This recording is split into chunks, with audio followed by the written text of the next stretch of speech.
This is the installation instruction for the Silux Control Seeker device, connecting power. We will now be giving a basic guide on how to complete the installation and the wiring required. Firstly, please ensure your power is off at the mains box before attempting to modify or work on any electrical wiring, if this is required. Secondly, if you feel uncomfortable or if you're unfamiliar with household electrical wiring, it is always recommended to use a qualified electrician to install these products for you. The Seeker has two options for power.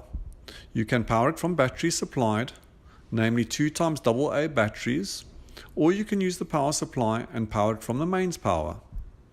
We will begin with installing of the power supply if you wish to use the mains power to power the Seeker.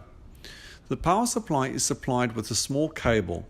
There is a red and black wire on the one side and a connector on the other side. Firstly, remove the grey covers from the power supply. On the one side there is an input 230 volts AC, live, neutral, earth. Wire this to your mains power. Please ensure your power is off at the mains box.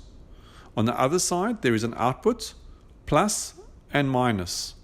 The plus is wired to the red wire from the cable supplied, and the minus is wired to the black wire of the cable supplied.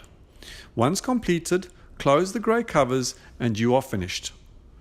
Now plug the small connector on the other side of the cable into the back of the Seeker, as indicated. There is only one way in which you can plug this connector in, so ensure your plug is in correctly. Switch the mains power on to test if there is power on. You should see a red light on the power supply.